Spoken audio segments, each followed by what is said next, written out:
નમસ્કાર મિત્રો દેશ અને દુનિયાના સુપરફાસ્ટ સમાચારમાં તમારું સ્વાગત છે. ચૈત્ર વસાવાએ 75 લાખના લાંચના આરોપો નકારી કાઢ્યા છે. ભરૂચના ભાજપ સાંસદ મનસુખ વસાવાએ આમ આદમી પાર્ટીના ડેડિયાપાડા ધારાસભ્ય ચૈત્ર વસાવા પર નર્મદા જિલ્લાના માર્ગ અને મકાન વિભાગના અધિકારી પાસેથી 75 લાખની માંગણી કરવાનો આરોપ લગાવ્યો છે. જવાબમાં ચૈત્ર વસાવાએ છોટા ઉદેપુરમાં પ્રેસ કોન્ફરન્સ કરીને આરોપોને નકારી કાઢ્યા છે અને મનસુખ વસાવાને લોકોને ગેરમાર્ગે દોરવાનું બંધ કરવા કહ્યું છે. બંને વચ્ચે લાંબા સમયથી શાબ્દિક યુદ્ધ ચાલી રહ્યું છે. અન્ય મહત્વના સમાચારની વાત કરીએ તો સીએમ ભૂપેન્દ્રભાઈ પટેલે કાંકરિયા કાર્નિવાલને ખુલ્લો મૂક્યો. અમદાવાદમાં ગઈકાલથી કાંકરિયા કાર્નિવાલ 2025 નો પ્રારંભ થયો છે. મુખ્યમંત્રી ભૂપેન્દ્રભાઈ પટેલે કાંકરિયા લેક ફ્રન્ટ ખાતે રિબિન કાપીને 7 દિવસીય મહાઉત્સવનું ઉદ્ઘાટન કર્યું છે. મેયર પ્રતિભા જૈન સહિત ધારાસભ્યો, કોર્પોરેટરો અને અધિકારીઓ ઉપસ્થિત રહ્યા હતા. 25 થી 31 ડિસેમ્બર સુધી ચાલનાર કાર્નિવાલમાં પ્રવેશ નિઃશુલ્ક રહેશે. દરરોજ નામી કલાકારોનો સંગીત, ડાયરા અને સાંસ્કૃતિક કાર્યક્રમો યોજાવાના છે. અન્ય મહત્વના સમાચારની વાત કરીએ તો 10 લોકો મ્યાનમારમાં ફસાયા હોવાની આશંકા. વડોદરા જિલ્લાના સાવલી તાલુકાના સંગાસલ ગામના લગભગ 10 યુવાનો મ્યાનમારમાં ફસાયા હોવાની આશંકા છે. ભારતના વિવિધ રાજ્યોમાંથી 100 થી વધુ યુવાનો સમાન સ્થિતિમાં ફસાયેલા છે. તેમને ડેટા એન્ટ્રી જોબના લાલચે મ્યાનમાર લઈ જવાયા હતા. છેલ્લા 20 દિવસથી પરિવાર સાથે સંપર્ક તૂટ્યો હતો, જેનાથી ચિંતા વધી ગઈ છે. કેટલાક યુવાનોએ વિડીયોમાં ભારત સરકાર પાસે મદદની અપીલ કરી છે. અન્ય મહત્વના સમાચારની વાત કરીએ તો સોનાએ બધા રેકોર્ડ તોડી નાખ્યા. આ વર્ષે સોનાના ભાવમાં રેકોર્ડ બ્રેક વધારો જોવા મળી રહ્યો છે, જેના કારણે ક્રિસમસ ગયા વર્ષ કરતા વધુ આકર્ષક બન્યો છે. એમસીએક્સ પર સોનાનો ભાવ ગયા વર્ષે 76,748 પ્રતિ 10 ગ્રામથી લગભગ 80% વધીને 1,38,097 પ્રતિ 10 ગ્રામ થયા છે. રોકાણકારોએ અપેક્ષા છે કે આ ઉપરનો ટ્રેન્ડ આવતા વર્ષે પણ ચાલુ રહેશે. અન્ય મહત્વના સમાચારની વાત કરીએ તો નવસારીમાં સગીરા પર દુષ્કર્મ. નવસારી શહેરમાં એક સગીરા પર દુષ્કર્મ આચરવામાં આવ્યું છે. 24 ડિસેમ્બરના રોજ રાત્રે નોકરી પરથી પરત ફરતી વખતે 17 વર્ષીય સગીરા ને આરોપી કિરણ રાજુ બેડસે વિજલપોર વિસ્તારથી વાડીમાં લઈ જઈને દુષ્કર્મ આચર્યું હતું. આ ઘટના બાદ સગીરાને ગંભીર હાલતમાં સારવાર માટે હોસ્પિટલમાં દાખલ કરવામાં આવી. આરોપી કિરણ રાજુ બેડસે વિરુદ્ધ પોક્સો એક્ટ હેઠળ ગુનો નોંધીને કાર્યવાહી હાથ ધરવામાં આવી છે. અન્ય મહત્વના સમાચારની વાત કરીએ તો ધારીમાં આપની કિસાન યાત્રા. અમરેલી જિલ્લાના ધારીમાં આપ દ્વારા કિસાન યાત્રા અને જંગી સભાનું આયોજન કરાયું હતું. યાત્રા ધારીના મુખ્ય માર્ગો પરથી પસાર થઈ, જેમાં મોટી સંખ્યામાં કાર્યકર્તાઓ જોડાયા. વિસાવદરના ધારાસભ્ય ગોપાલભાઈ ઇટાલિયા ટ્રેક્ટર ચલાવતા જોવા મળ્યા.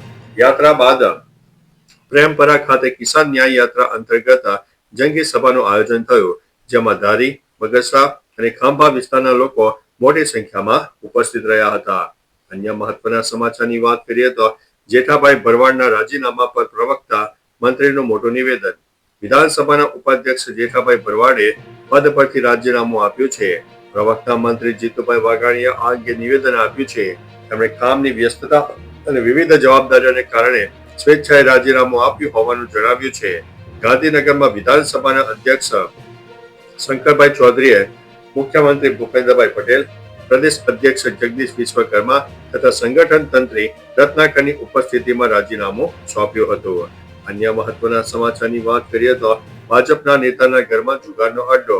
રાજકોટ જિલ્લાના ઉપલેટા તાલુકાના ભાયાવદરમાં પોલીસે રાત્રે દરોડા પાડીને જુગારધામ ઝડપી પાડ્યું હતું. આ કાર્યવાહી નગરપાલિકાના પૂર્વ પ્રમુખ અને વર્તમાન કારોબારી ચેરમેન માયાબેન વાછાણીના પતિ અતુલ વાછાણીના ઘરે કરવામાં આવી હતી. પોલીસે જુગાર રમતા 6 શખ્સોને ઝડપી પાડ્યા હતા. ઘટના સ્થળેથી રોકડ રકમ, 6 મોબાઈલ અને 4 મોટરસાયકલ સહિત કુલ 2.74 લાખનો મુદ્દામાલ જપ્ત કરવામાં આવ્યો છે. અન્ય મહત્વના સમાચારની વાત કરીએ તો 1 કરોડનો ઇનામી નક્સલી ઠાર કરવામાં આવ્યો છે. ઓડિશાના કંધમાલમાં સુરક્ષા દળોને મોટી સફળતા મળી છે. એન્ટી માઓવાદી ઓપરેશનમાં 5 નક્સલવાદીઓને ઠાર મારવામાં આવ્યા છે. આ કાર્યવાહીમાં 1.1 કરોડનું ઇનામ ધરાવતો કુખ્યાત માઓવાદી ગણેશ કુઈકે પણ માર્યો ગયો છે. 2 દિવસીય સંયુક્ત સર્ચ ઓપરેશનમાં એસઓજી, સીઆરપીએફ અને બીએસએફની ટીમો જોડાઈ હતી. ગુમ્મા અને નારીગ જ્વાલા જંગલોમાં થયેલી અથડામણમાં છત્તીસગઢના 2 મુખ્ય કેડર સહિત એક મહિલા નક્સલીનો પણ સમાવેશ થાય છે. અન્ય મહત્વના સમાચારની વાત કરીએ તો મહિલાઓના સ્માર્ટફોન પ્રતિબંધનો પ્રસ્તાવ પરત. રાજસ્થાનના જાલોરમાં ચૌધરી સમાજે મહિલાઓ માટે સ્માર્ટફોન પ્રતિબંધ કરવાનો વિવાદાસ્પદ પ્રસ્તાવ પાછો ખેંચી લીધો છે. પંચોએ સ્પષ્ટતા કરી છે કે કોઈ અંતિમ નિર્ણય નહોતો, પરંતુ માત્ર ચર્ચા માટે રખાયેલા સૂચનો હતા. ખાસ કરીને અભ્યાસ કરતી બાળકીઓ પર કોઈ રોક નથી. સમાજમાં બાળકો દ્વારા મોબાઈલના વધુ પડતા ઉપયોગથી પડતી અસરો અંગે ચિંતા વ્યક્ત કરવા માટે જ આ બેઠક યોજવામાં આવી હતી. અન્ય મહત્વના સમાચારની વાત કરીએ તો એક ગ્રાહકે સ્વિગીમાંથી 16.3 લાખની રેડ બુલ મંગાવી છે. સ્વિગી ઇન્સ્ટામાર્ટના 2025ના આંકડા ભારતીયોની અજીબો ગરીબ શોપિંગ આદતો દર્શાવે છે. મુંબઈના એક ગ્રાહકે વર્ષ દરમિયાન 16.3 લાખ રૂપિયાની sugar free Red Bull energy drink મંગાવીને સૌને ચોંકાવી દીધા છે. આ રકમમાં એક આલિશાન કાર ખરીદી શકાય તેમ હતી. રિપોર્ટ મુજબ લોકો બચત માટે ભાવતાલ કરે છે, પરંતુ બીજી તરફ આવી મોંઘી અને અસાધારણ ચીજો પર લાખો રૂપિયા માત્ર એક ક્લિકમાં ખર્ચી કાઢે છે. અન્ય મહત્વના સમાચારની વાત કરીએ તો ભારતીય સેનાનો મોટો નિર્ણય. ભારતીય સેનાએ સોશિયલ મીડિયાના ઉપયોગ અંગેના નિયમોમાં ફેરફાર કર્યો છે. નવા નિર્દેશો મુજબ સૈનિકો અને અધિકારીઓ હવે માહિતી માટે ઇન્સ્ટાગ્રામ કે એક્સ જેવા પ્લેટફોર્મ પર કન્ટેન્ટ જોઈ શકશે, પરંતુ પોસ્ટ પર લાઇક, શેર કે કમેન્ટ કરી શકશે નહીં.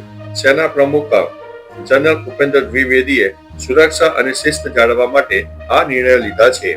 ફેક ન્યૂઝ જણાય તો જવાનોએ તુરંત વરિષ્ઠ અધિકારીઓને જાણ કરવાની રહેશે.